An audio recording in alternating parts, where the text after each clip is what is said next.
morning. Excuse me. It is really early here in the morning in Brooklyn, New York City. My name is Jacqueline. You can find me on Instagram and Ravelry, basically all social medias, as @JacquelineSalem. This is a vlogcast if you will, about mostly knitting, crafting, sewing, my generally crafty adventures. And as I said, I'm coming from Brooklyn, New York City, where I live with my roommate and 2 cats. I will be moving to a different apartment soon, so that's really exciting. My roommate just got married. Actually, I'm gonna insert a picture of that here if I can, because she's a Chinese national. Her wedding outfit was so cool. I hope I can find a way to get a picture in here.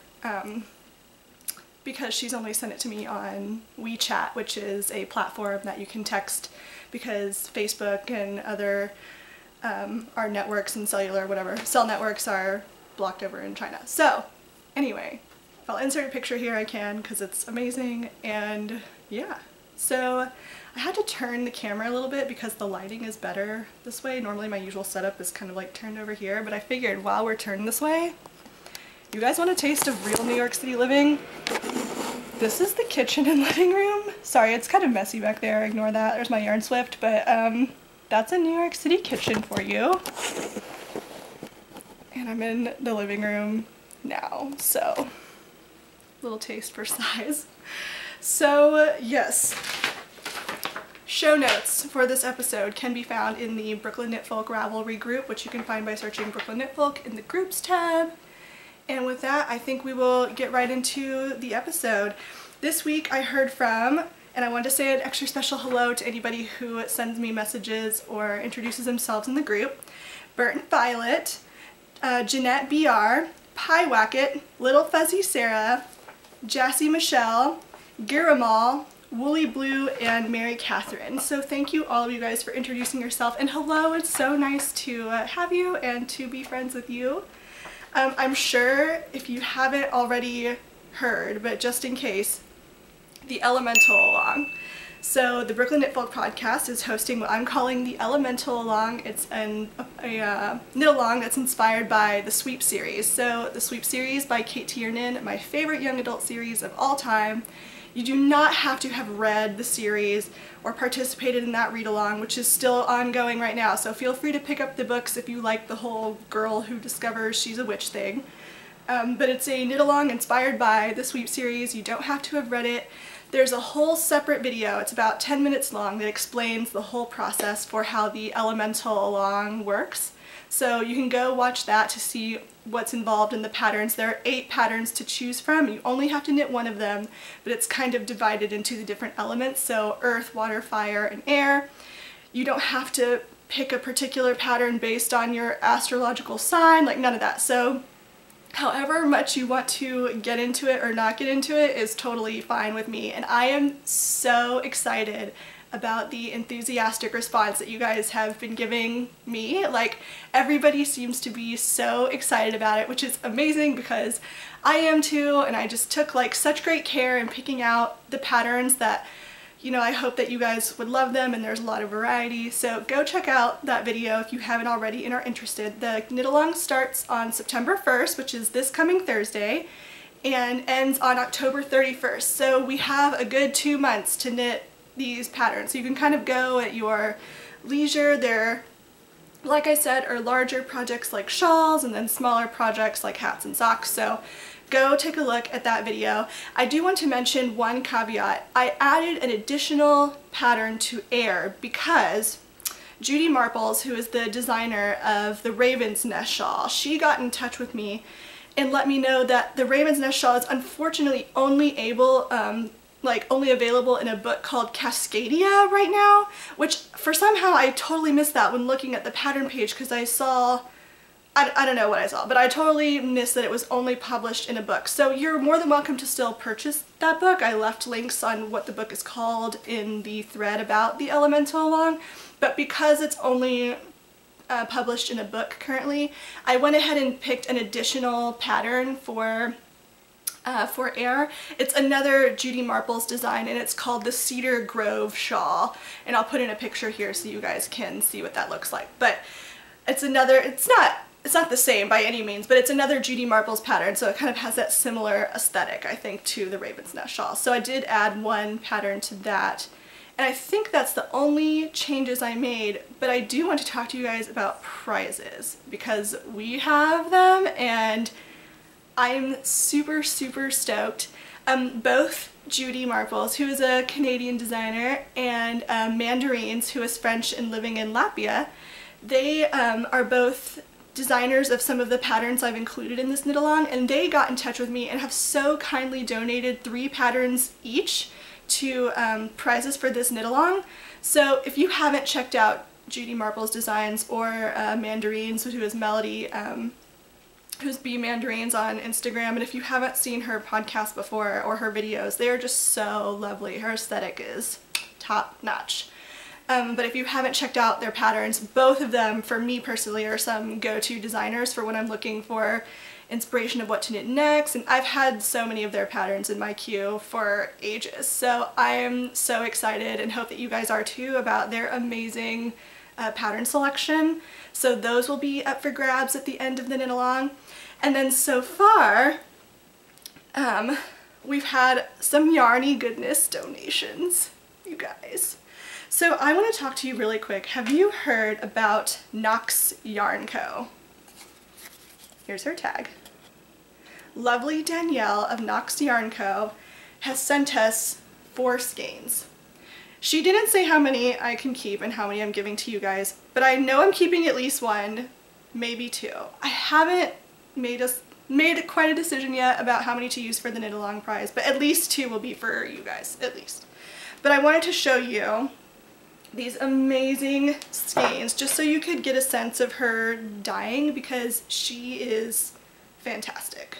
I've had like a lot of her yarns in my cart on Etsy for ages, but I just couldn't decide which one I like best. So she got in touch with me and was asking me if I, wanted to try out some of her yarn and give some away to you guys, and I was like, yes, absolutely I want to, because as you'll see, they are amazing. So this one is called Queen Mab.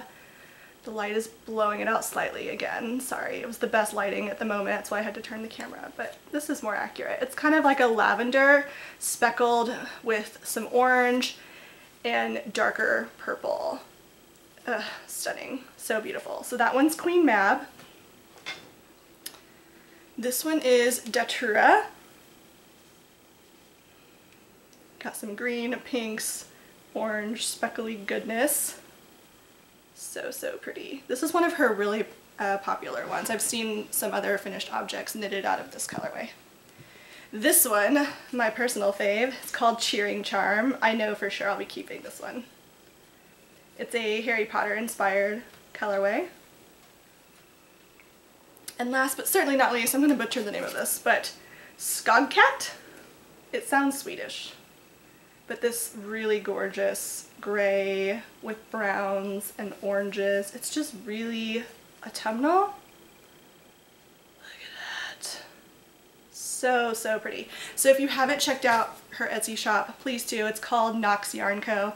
With the yarn, she also sent a few other little goodies, like this face mask that makes you look like a cat when you wear it. Hilarious.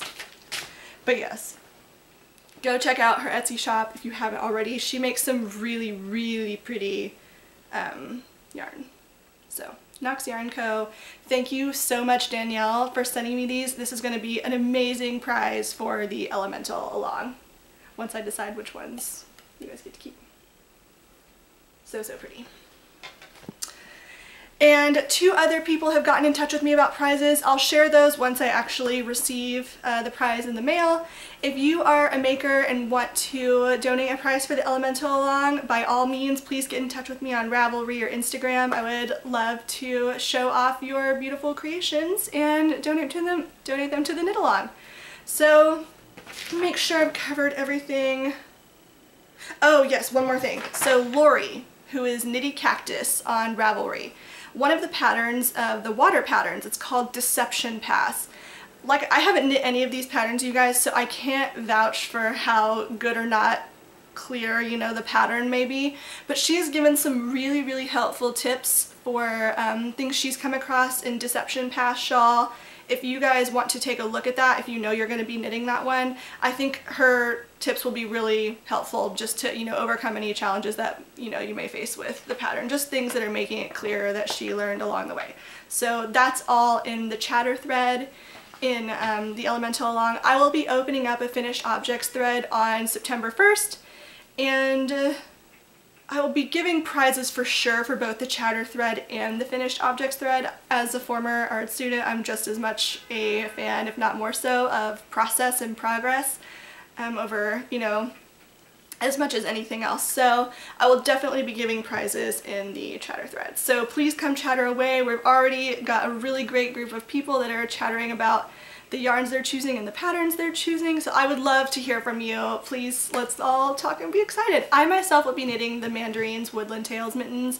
I'm in love with those mittens. I can't wait. I still haven't decided what yarn to use for that yet, but I know it will come to me. I have a lot of great yarn in my stash. I'm looking up there right now, so hopefully one of those will speak to me. And with that, we'll jump right into finished objects. And I have one. They are the Socks on a Plane. So this pattern is called Socks on a Plane. It is a sock pattern by Laura Lindman. I really need to get myself some sock blockers, you guys. But for now, sock blocker hand will have to do. So it has a cable that runs along the top. This is a free pattern on Ravelry, by the way. And the yarn is Druzy Rising in the taffy colorway. It's a singles base, which admittedly is not the best for socks, but because it, that's the word I'm looking for, pills. There we go. Gosh, it feels like it's been forever since I've done this, but I'm, you know, only 2 days late in podcasting. What's my deal? So, admittedly, singles are not the best for socks because it does pill quite easily, and it's something that's going to get wear and tear being on your feet. Not the best idea, but this is not a color that I would really use, you know, to wear for like garments or anything like that, and I only had one skein of it, so it was destined to become socks. So that's what I used it for. The pattern is very clear, easy to follow. It's a cable that's done over the course of 6 rows. So you'll have, you know, 5 or 6 rows of just plain knitting with the exception of the purl stitches right here. And then a cable stitch, which I just used a DPN I had lying around to hold the stitches for cabling. I really need to learn to cable without a cable needle. I'm sure it would be so much faster. The contrasting toe is Paper Lantern, another Druzy Rising mini skein that she sent me with the taffy colorway. So that's what I used for these socks. I really love how they turned out. I'm not sure if you can see that, but the yarn is not meant to be self-striping, but it does create this striped effect with the pink and the blue.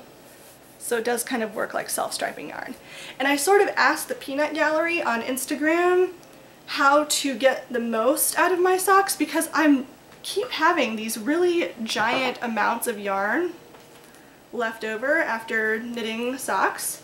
And I really would like to try to avoid that and use my yarn more efficiently. So the lovely Mina from the Knitting Expat podcast, which congratulations on your new news, Mina. Go follow her on Instagram to see what I'm talking about. She sent me a lot of information about how much yarn exactly is used up in the different parts of the sock so that I could use as much yarn as possible. Of course, I still want to have some left over so I can include it for, you know, a couple mini skeins and to use in my blanket, but this time this is all I had left, which is a vast improvement over how much yarn I usually have left, and I love the length of these socks. So this for me is perfect. I prefer a really long leg myself, so this works great for me. I popped in a Fish Lips Kiss heel, which right now is my heel of choice because it's so fast and simple to do. And I think it's really clever too, the way it's constructed. And a rounded toe on both, which right now I've tried 3 different toes and the rounded toe is my favorite. I think it fits the best. My Kitchener is finally getting better. I guess that's what happens when you practice, right? And yeah, I wanted to share a tip with you guys too about a technique that I use when knitting these socks in particular, or really kind of any kind of pattern where you're knitting several rows between like a different row per se.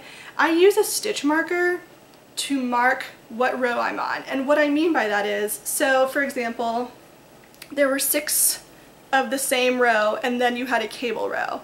But I could never remember, if I'm up here, you'll see that the cable size is like slightly different right here because I couldn't remember which one I was on. I'll forget, I'll put it down and not remember, was I on row 3 of the regular row or just row 4? So I started putting a stitch marker after the cable part, after this portion right here, and would move it over 1 stitch every time so that all I had to do was count between the number of stitches on the edge of the cable portion and where the stitch marker was to know what number row I was on.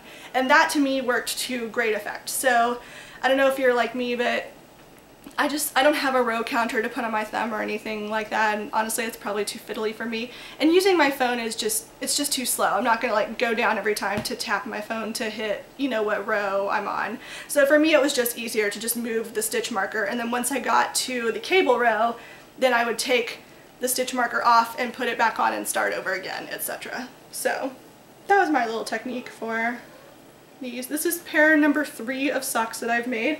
I wish I learned to make socks earlier in the year so that I could participate in Kristen's Box of Socks Cal. I mean, at the rate I'm going though, maybe I'll have more or enough socks by the end of the year, because like once you cast off a pair, you know what you have to do. So again, those were the socks on a plane. And I think that's all I want to say about, oh, instead of doing 56 stitches, I did do 60 stitches on these because cables make your fabric a little bit tighter. And I'm glad that I did, because when I put the socks on to try them on, they do fit perfectly. So rather than the 56 stitch count, I did 60 on these. That's my finished object for the past couple weeks. So as I said, now we're moving into works in progress. Once you cast off a pair of socks, thou shalt cast on another pair. And this project, if I can get it out,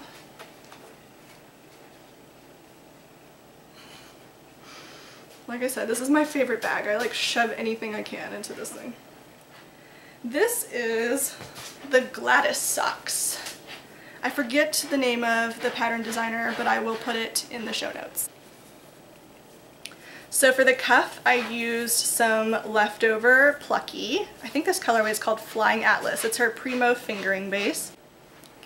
Super, super soft. If you haven't knit with Plucky Knitter before and have a chance to, like buying on a D-Stash or one of her updates, I'm not sure how often she updates, because I got this at Gauge Intention at a trunk show when that was open. And it is such a delight and a treat to knit with. So I do my cuffs on a 2x2 rib with at least 20 rows. I think I added a couple extra on this one just because I didn't notice, so I kept them. A 2x2 rib is my personal favorite. I did a 1x1 rib once, and I've also done a 1x1 twisted rib. And honestly, I just like the way that the 2x2 feels. It feels sturdier. It's also a lot easier to knit than 1x1, and especially 1x1 twisted rib. So a 56 stitch count for these, and then the pattern is utilizing the Gladys socks pattern. And I love this herringbone texture that's on these. I'm not following the pattern exactly anymore. I did follow the pattern exactly for the Gladys socks in this first herringbone part, but now that I'm in the textured part, which you can't really see too well yet because I'm not that far into it, but basically it kind of alternates, just knits and purls. It kind of creates these stripes of a check. It's almost like a Guernsey, like the Guernsey wrap that I did, but kind of like a Guernsey-ish pattern. And it has some seed stitch in it as well. But the pattern typically goes all the way around the sock, but for the one I'm doing, I'm kind of like doing it on the side of the sock. So on this sock, which will be the left sock, the pattern will be on the left side, and on the right it'll be on the right side, similar to how I flipped the cables so that they were not on the same side for the socks on a plane. So yeah, I'm loving how these are turning out. I've had this color palette in my head for so long. I'm using this blue here. This is Patton's Croy in the flax colorway, which, by the way, I have no idea how Patton's Croy calls itself sock weight yarn. This to me feels like, look at the gauge difference. Look how it pulls it out compared to the Plucky. And Plucky isn't even a light fingering weight, I would say. To me it's just normal, but this is pretty heavy. It's almost like sport weight. So I'm not quite sure how these are going to fit. Normally I knit my socks concurrently, but I'm sort of tempted to knit the full sock of this first and see how it fits and then change the other one, so at least I have like one well-fitting sock. Or maybe I should just knit them the same and give them to someone if they don't fit, which is probably a better idea. But for the heels and toes, I picked out these colors. So I think I'm going to do this kind of cranberry reddish purple for the heels and then the green for the toes. So I think that this color palette will look neat together. Very cabin in winter woodsy. It feels almost Sweep inspired to me. Sweep, that young adult book series that the Knit Along is based after.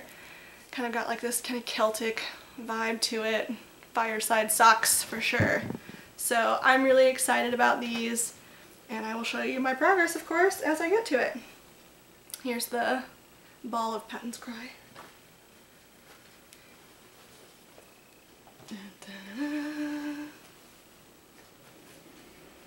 The next project to show you is my exploration station, which, going between this and the Patton's Croy is a little bit, it's not the softest. It is great workhorse yarn, I feel, though.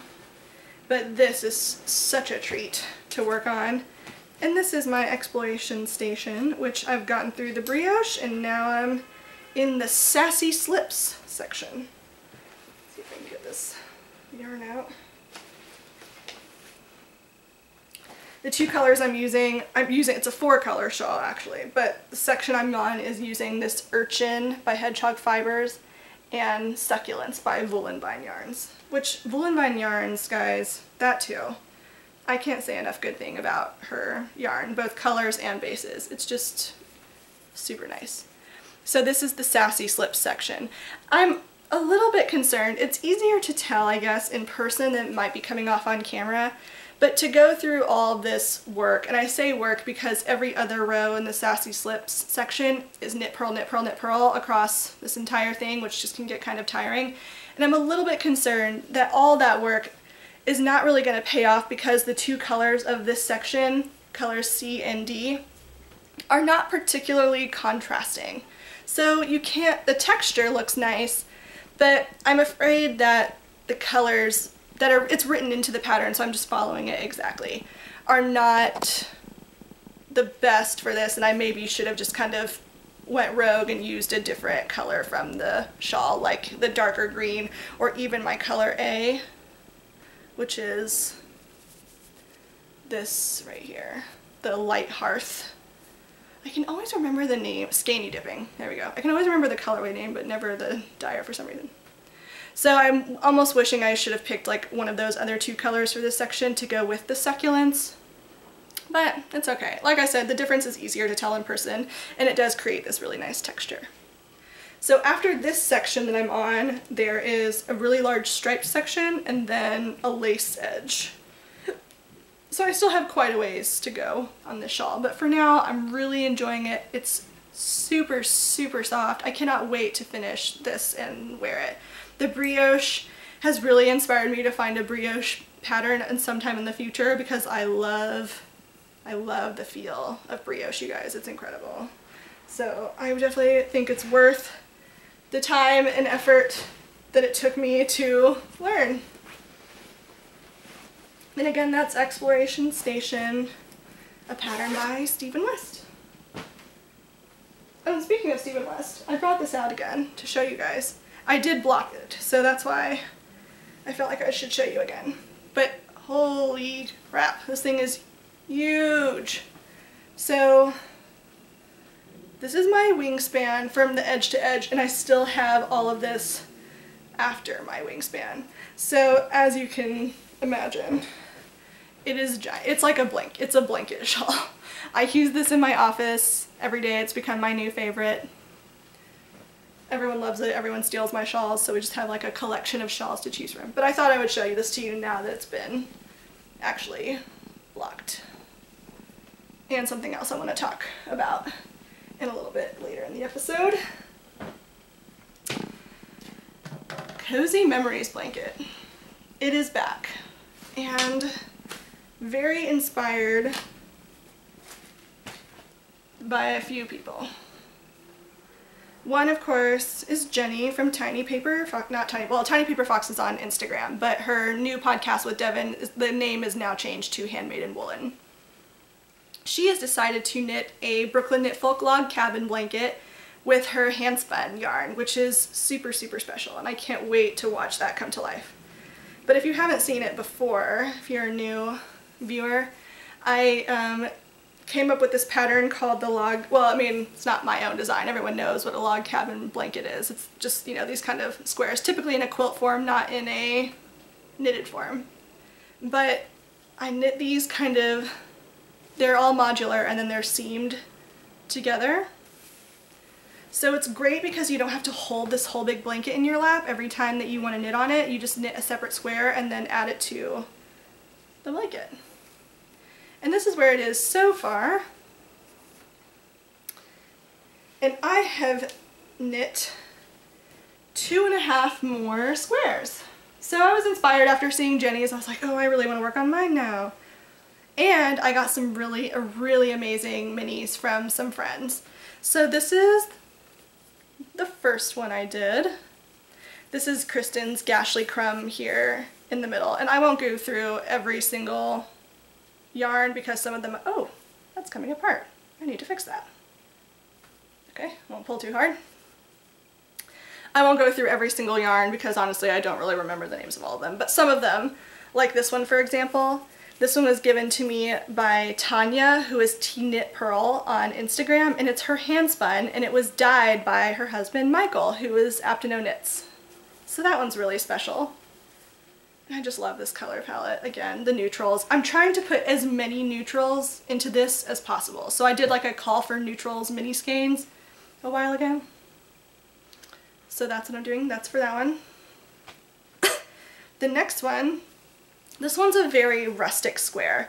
So this one right here in the middle, so soft. This is also hand spun. It's got a lot of silk content and I think Polworth. This one was given to me by Heather, who is Crafty Cavi.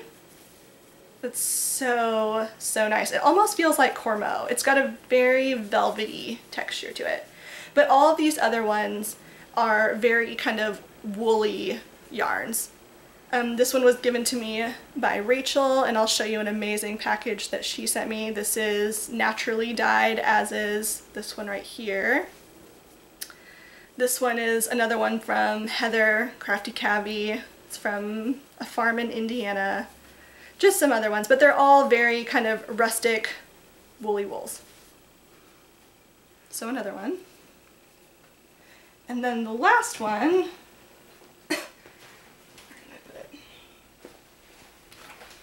it's half finished right now, but this one is made entirely out of naturally dyed, or it's going to be. It's knit out of naturally dyed minis that were sent to me in a swap package. So I can't remember what they were all dyed with.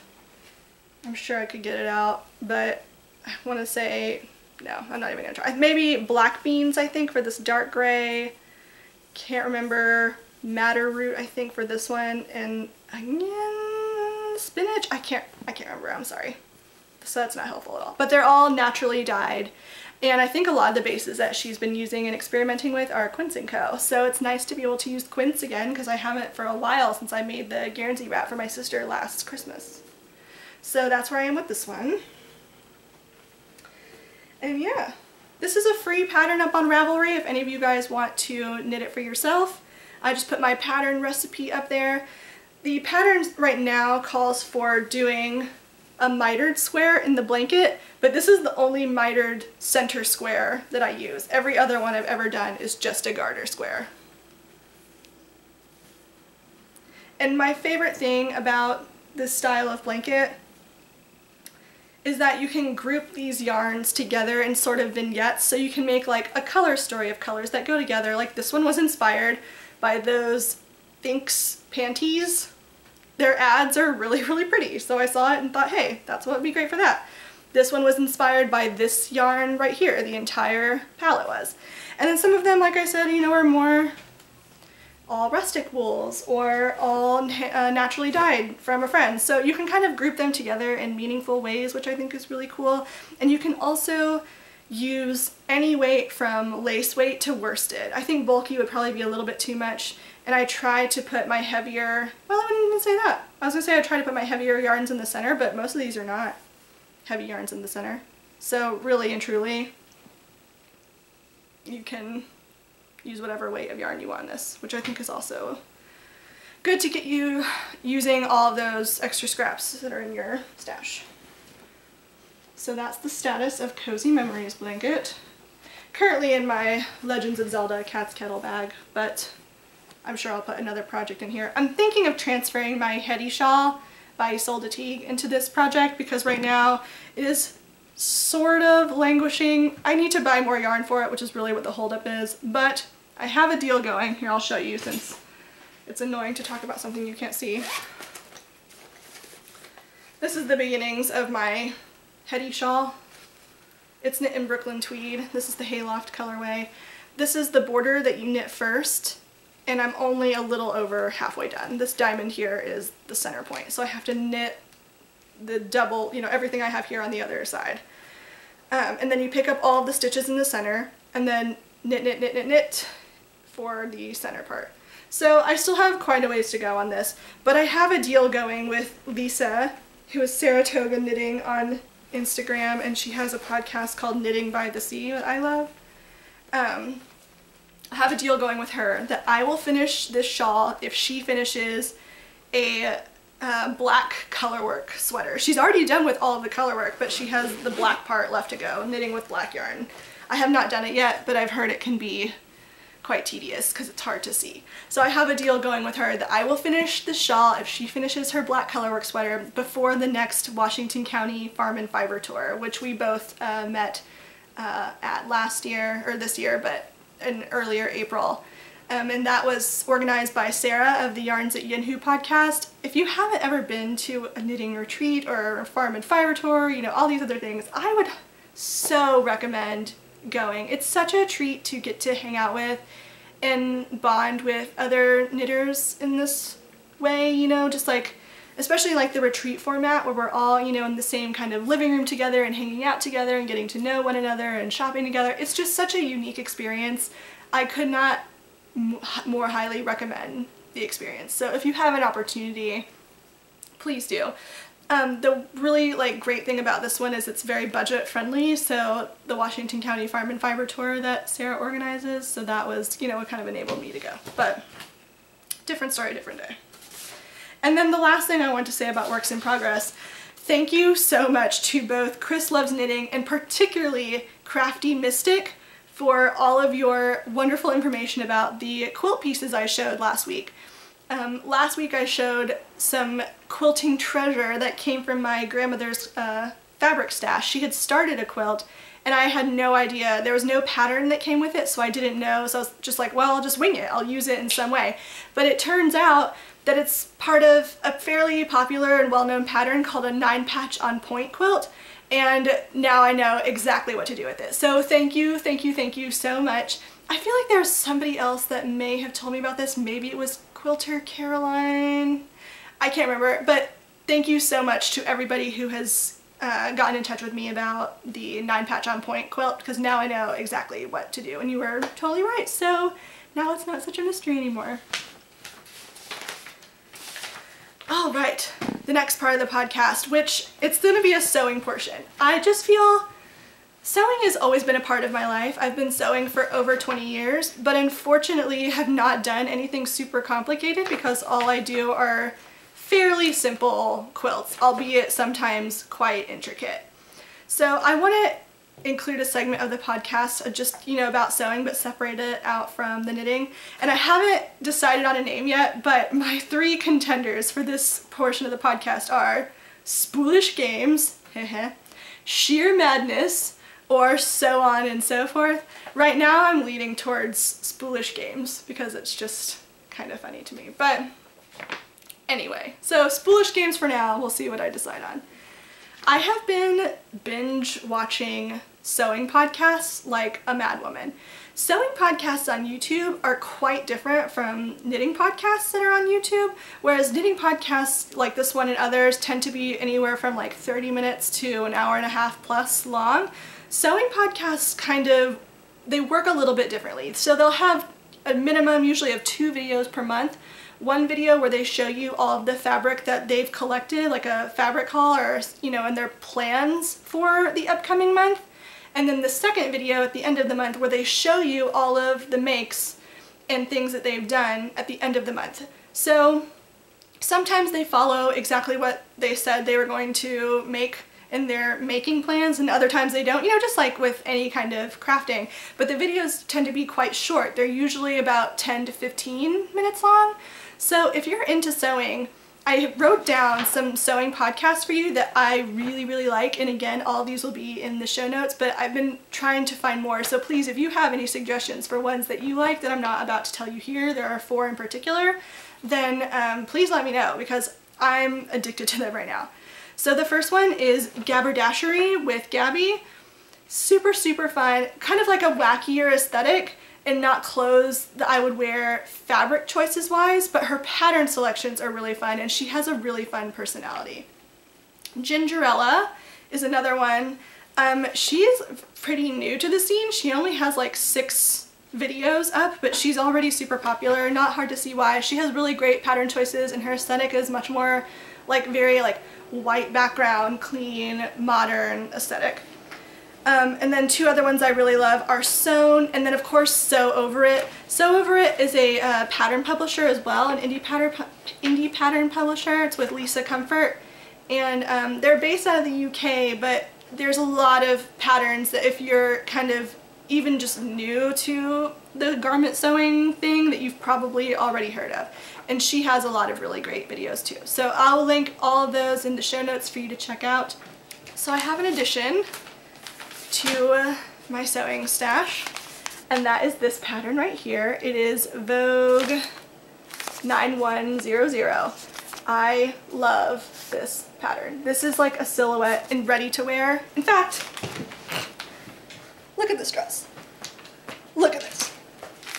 It's exactly the same as this, basically. It doesn't have the panels, the side panels that these do, but as far as like the scoop of the neck, this is a pattern I wear in ready-to-wear clothing all the time. So this, I think, is going to be my Rhinebeck dress. I'm going to probably wear, if it's cold enough, because right now it's still pretty hot outside, I'm probably going to wear the sweater, the shoot sweater that I knit earlier in the year, but I want to make a dress for Rhinebeck. And I think that this is the one I'm going to do. Is it lame that I'm already planning what I'm going to wear to Rhinebeck? And on that note, I will be there. So I'm planning on bringing some fabric covered buttons to hand out, hopefully if I can make them. I've gotten a button maker, but I'm not sure if the whole fabric part's going to work out. But I'm going to use squares from my 2-inch squares quilt to make them, so that will be really special. I am a hugger, so if you see me, please come introduce yourself. I would love, love, love, love, love to interact with you guys and meet you. And I will myself be coming via public transportation on the Metro North to get there, in a bus or something like that. But I don't have my plans for transportation 100% solidified. So if you're coming from the New York area or going through the New York area and you're planning on taking public transportation or you're driving or whatever, just get in touch with me because I think it's a waste to go up there by myself. So if you want to travel by train up there with me, we can knit and talk the whole way or what have you, just let me know because I would love to like spend that time talking to you guys if possible. So like I said, I will be there. I give hugs. I'm not scary. I will probably be, you know, slightly weird and over enthusiastic because that's how I am, but I cannot wait to go to Rhinebeck. I was a knitter during Rhinebeck last year, but it was only like maybe a month before, and I didn't really know what Rhinebeck was at that time. So I felt like everyone was really excited about this thing that I had no idea what it was, and I felt like sort of a sham going last year because I didn't like get it yet. I didn't know because I was too new to it. So for those of you who don't know what Rhinebeck is one of the biggest, if not the most popular, sheep and wool festival in the United States. This year it's happening in October. I want to say the 22nd and 23rd. Did I write it down? No, 15th and 16th. October 15th and 16th. And it's supposedly magical and wonderful. I'm sure it will be, but I can't wait to go and meet you guys. So yes, I will be at Rhinebeck. Please come say hi. Next up in Spoolish Games. Some of you are going to think this is really weird. Others of you are going to get it immediately. Bra making. You guys. Stitched in Sweden. Are you guys paying attention to these bras that she's making? They are incredible. They look so professional, so beautiful. I had to get in on this. So I bought the Craftsy class that she recommended. It's called, just make sure I get it right, Sewing Bras, Construction and Fit. And the class is by Beverly Johnson. I've watched the whole thing. It's a really great informative class, my first ever Craftsy class. And I've also ordered a bra kit from the Tailor Made shop, which was supposed to come yesterday and didn't, so it's supposedly going to come today. The Brooklyn Post Office, let's just not get into that, shall we? But my kit is supposed to come today, and I will be making the Boylston bra. It's a pattern by Orange Lingerie. Their patterns, they have two that I know of for bras, the Boylston bra and the Marlborough bra. Their names are a mouthful, both of them. But the Boylston bra is kind of more my style, so I purchased that pattern, and I cannot wait to get started on making that. I can't wait for the bra kit to get here. There's so much access to beautiful stretch lace shops and the power mesh, power net, and all that stuff. Like, I have all of that at my fingertips in the garment district in New York, but I figured, based on Maria's experience and her tips, that I would purchase a kit first so that I kind of know all of the materials that I need to have, and then I can kind of go wild and crazy at the garment district in New York shopping for fun stuff. So I'm super, super pumped about bra making. Maria's podcast, Stitched in Sweden, Maria totally enabled me. I saw those and I was like, how can I do this? I must do this. So super excited to do that. And then the last thing I want to talk to you guys about is Seamwork magazine. I posted a thread up on this about this in Ravelry, so maybe you've already seen it. When I was watching, I think it was the Sewn podcast, and again, one of the sewing podcasts that I've fallen in love with, she talks about Seamwork magazine.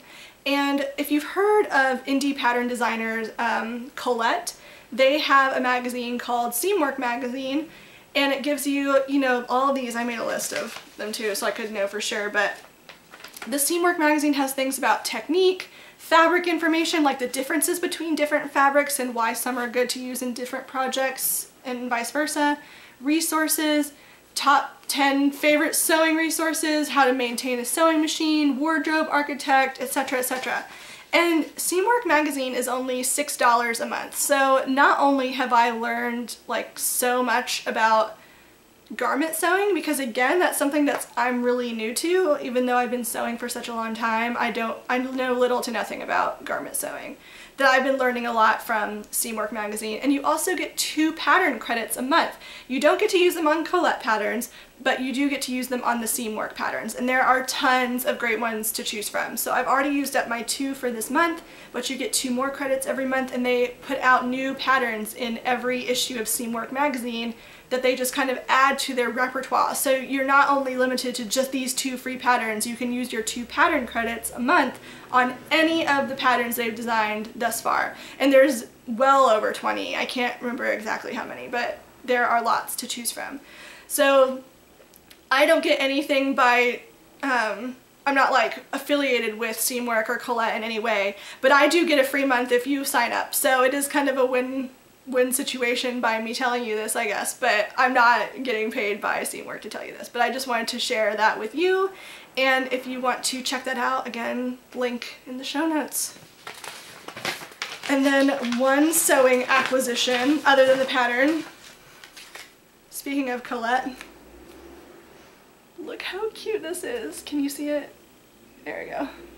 It says no regrets, and it's a seam ripper. What is it with me and pins right now? I saw that Stitch and Witch pin from Candace, and then I saw this one on Colette's Instagram, and I had to have this one too. I have no idea where I'm actually going to put all of these pins. I'm thinking what I want to do, I believe it was Nessa who had it, but she has like a black project bag where she's putting all of her pins on this black project bag, and I just think that's brilliant. So maybe I'll do that, because I'm not really like the pins all over the jean jacket kind of person. It's just not really my style. So I'm going to find a way to use all these other amazing pins. And then today I want to talk about commitment to craft. So last week I shared some thoughts and ideas with you about fear associated with creativity. This topic is not as heavy as that. It's just kind of something that's been on my mind personally. And that is that when I get really close to finishing a project, I am notorious for cutting corners at the end just to get it done. And most of the time, I definitely am under the mentality that done is better than perfect. I'd rather have something done and not perfect than have it unfinished altogether. But now that I have, more time, I'm not in college anymore. My time is not as limited as it was. I work my job, I craft and make all the things. New York City is a really busy place to live, but generally speaking, I have the time to finish things now.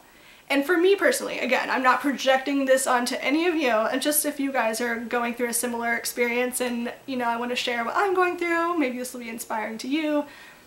It is time for me to get more serious about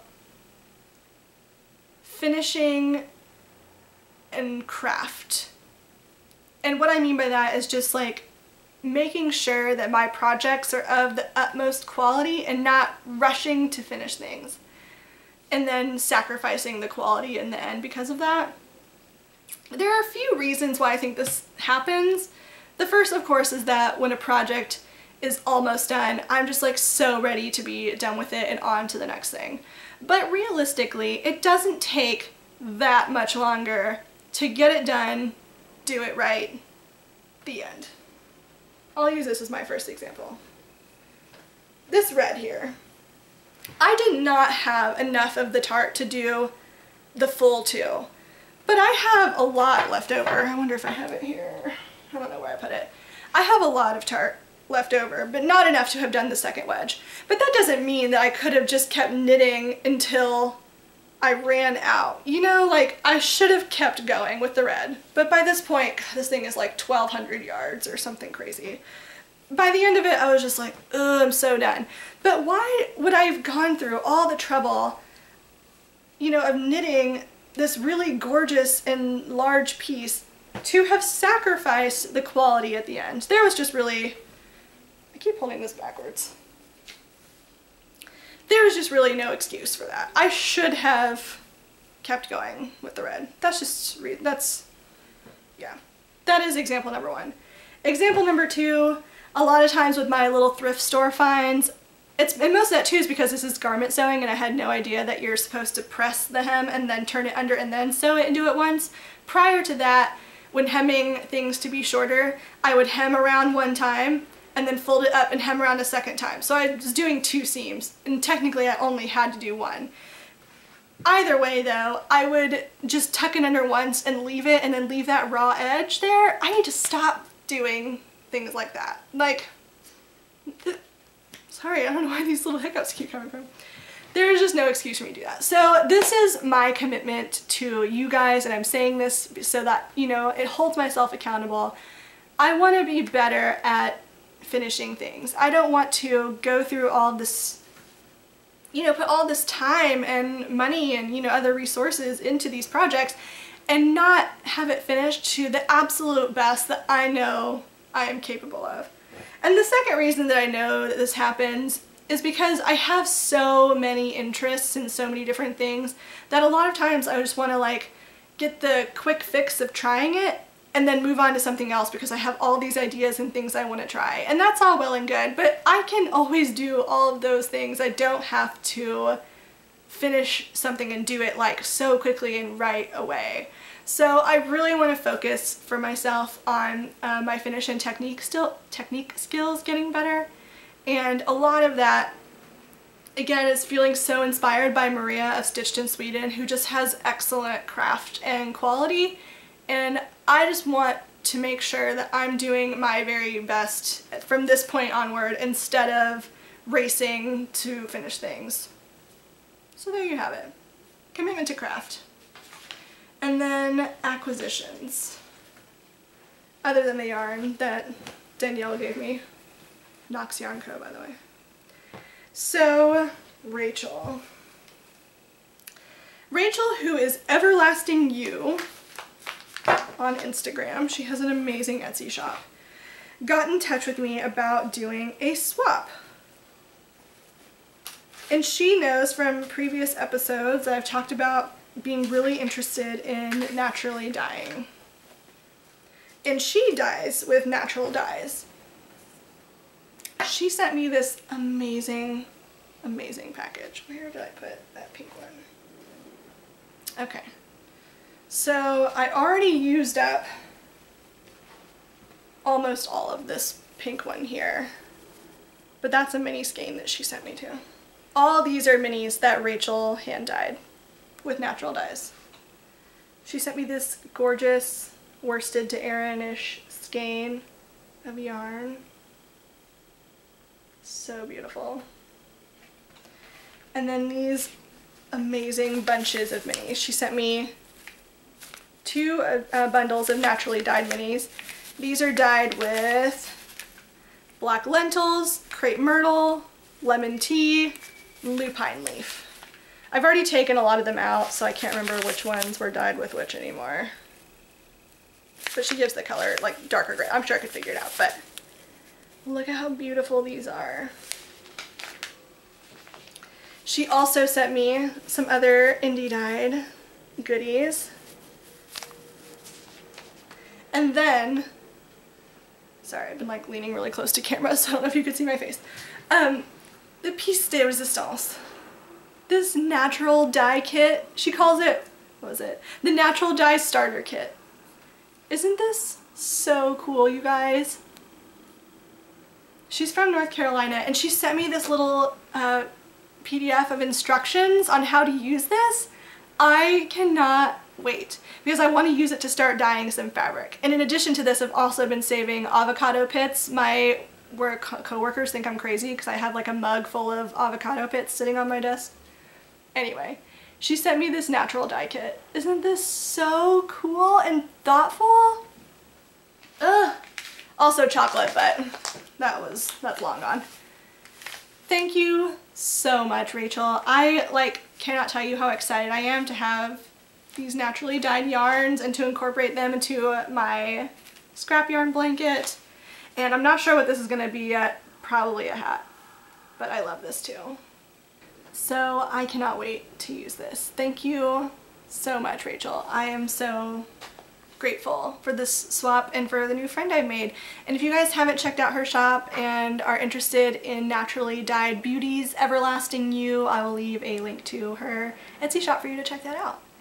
And with that, I think that's the end of the episode.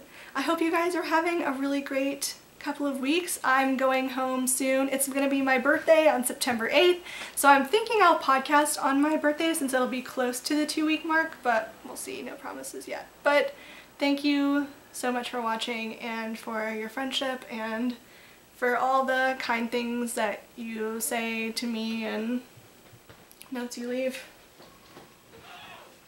We're so grateful. So with that, bye. Mwah.